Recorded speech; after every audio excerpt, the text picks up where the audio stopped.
Hi, this is Remembering the Past, the show where we talk about people who've died recently who've had a profound effect on our history, our society, or our culture.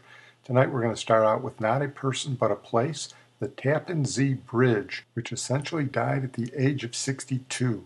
It was completed in 1955 and saw its last passenger cross in October of 2017. It crossed the Hudson River north of New York City at one of the widest points of the Hudson. It was necessary as the suburbs of New York City expanded northward after World War II, and it carried 7 lanes of traffic, although it was notorious for its traffic jams. Here is a news documentary on the 1955 construction of the Tappan Zee Bridge.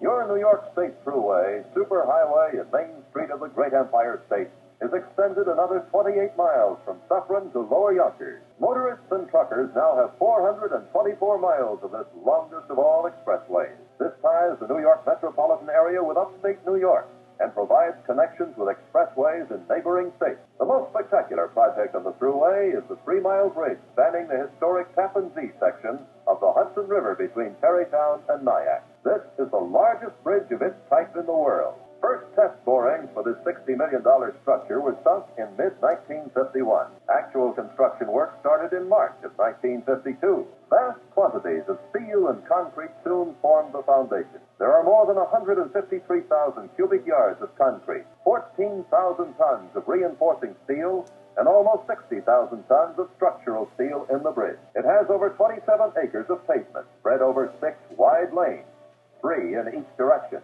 Most unique feature of the bridge is the use of huge underwater boxes, 8 in number, which rest on the river bottom at mid-channel and serve as buoyant foundations to support about 70% of the bridge's dead weight. These concrete boxes, the largest, half the size of a big city block, were built here in a natural dry basin 10 miles north of the bridge. The basin then was flooded. Tugboats hauled the boxes into the Hudson River and towed them to the bridge site. The first caisson was moved downriver in October of 1953. Part of the vast construction process involved the placing of 19 of these huge deck truss spans. Your Thruway Bridge is now formally opened with another 25 miles of the longest, safest, best-engineered superhighway in the world. Another historic chapter to the rich heritage of New York State and its cross-state Thruway. Yeah, that was in the 1950s. Of course, they failed to maintain the bridge, and in the last decade, everybody was worried about structural failings and accidents. So they built a new bridge, which is partially open. Of course, it cost 50 times as much as the old bridge. And of course, they had to name it after a politician. So it's formally known as the Governor Mario M. Cuomo Bridge. Well, we're going to move on now to Liliane Bettencourt, who died recently at the age of 94. She had been the richest woman in the world as a result of being the heiress to the L'Oreal cosmetic fortune, and she led a fascinating life. And here's Matthew Bannister from the BBC4 Last Word to tell the story of Liliane Bettencourt. New formula L'Oreal Elnet. This is no ordinary hairspray. Liliane Bettencourt's father founded the L'Oreal cosmetics empire. When he died and she inherited his share of the company, she was well on the way to becoming the world's richest woman. Because I'm worth it. She was estimated actually to be worth $44.3 billion US. Thomas Sankton wrote a book called The Bettencourt Affair. She had a private island in the Seychelles. She had a huge mansion, which was her main home in Neuilly in the Paris suburbs. She had a villa in Marrakesh. She had at least 20 domestic servants, hairdressers, butlers, cooks, nurses, chiropractors, doctors. I mean, there was a huge staff on call, and she was pampered. In France, traditionally wealthy people don't like to show their wealth. They like to live discreetly. And so the Bettencourts were not flashy people. I wouldn't say that they were celebrities. She was not a celebrity. She was somebody who tried to live discreetly and out of the glare of publicity. The L'Oreal company was founded by Liliane's father, Eugène Schuller, a chemist who'd started by developing hair dyes for a local barber. He served in the army during the First World War, but then returned to Paris to build up his company. The father, in the 1930s, was financier of a group called La Cagoule, which was one of the most vicious, violent, far-right terrorist groups in France during a decade when France was almost undergoing a civil war in the decade just before World War II. During the occupation, he actively collaborated with the Nazis. As informant for the SS, he was also a director of a company called Valentine, which was a manufacturer of paint and varnish, which in wartime is a strategic material because no tank rolls without paint, no ship sails without paint, no airplane flies without paint. So about 90% of their production went to the German Navy. Eugène encouraged his daughter to marry a French politician called André Bettencourt, who used her money to support his career. He was involved in a scandal in the 1990s when anti-Semitic articles he'd written earlier in his life were revealed. Liliane, meanwhile, began to look elsewhere for affection and became close to a very handsome younger man called François-Marie Bagnier. He was pretty well known as a celebrity photographer. He was assigned to photograph Liliane for an interview that she granted. Liliane almost never granted interviews. And he showed up. First thing he said was, "I don't like your hair. You've got to change that." And he says, "Oh, that pantsuit, that doesn't suit you at all. You're going to change your clothes." Kind of bossing her around. Well, she'd never had anybody talk to her like that. And so he kind of piqued her interest. And actually, they struck up a friendship at that point. He opened the door to a world that she'd never even imagined, taking her to the theater, to art galleries, to auction houses, and introducing her to really fascinating people. And although he was gay, people used to refer to him as her gigolo, didn't they? They did. I think that was a little unfair. I mean, generically, you could say, okay, here's a younger man going with an older woman and getting material benefits from it.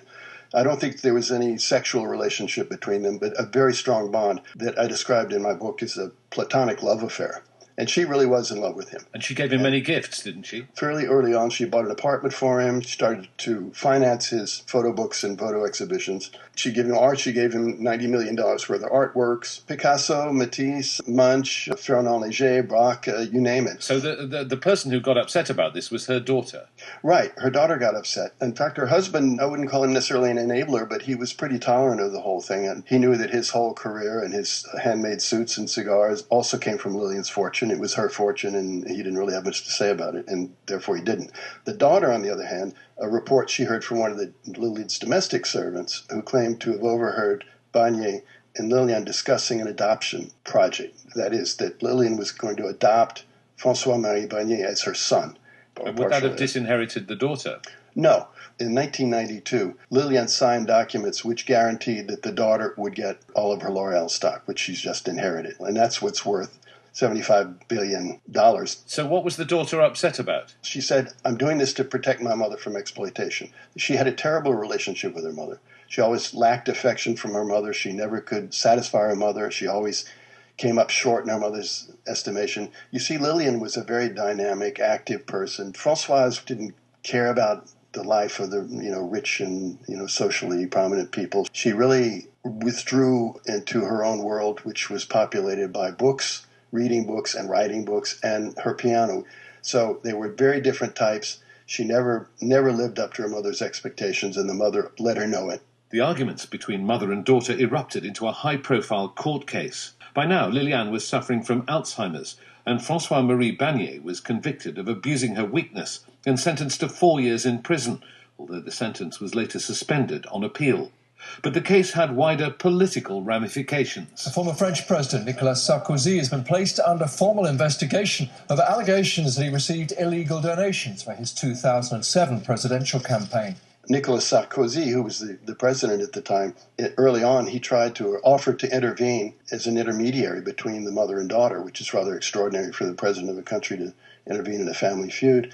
Then it came out that Sarkozy was suspected of receiving large amounts of illegal campaign donations from the Bettencourt family. And presumably he denies it. He denies it. It's never been proved and never will be proved. But I think it tarnished his image, and I think it was one of a number of things that led to his failure to win re-election in 2012. You've obviously spent a lot of time studying the case and studying Liliane herself, and it sounds to me as though what you're saying to me is that although she was the world's richest woman, she didn't have a particularly happy life. Well, I think that's true. It's certainly the last 10 years were poisoned by this affair, this legal battle, and also by this idea that her daughter was attacking her. The horrible irony for her is that she wound up under her daughter's legal guardianship, which is the one thing that she always told people that she didn't want to wind up in Françoise's hands, and of course she did. Overall, she had an interesting life, a privileged life, a fabulous life, and an exciting life in a lot of ways, but some great sources of unhappiness. It shows that, once again, that money is not necessarily a guarantee of happiness. Well, we're going to close tonight with our feature, Connie Hawkins, the Hawk, who died recently at the age of 75. one of the great basketball legends of the 20th century. Connie was a nice African-American boy who grew up in Bed-Stuy in Brooklyn. He was a high school legend. He was a legend on the Rucker playgrounds, signed to play at the University of Iowa, but was involved in a point-shaving scandal of which he had no activity in.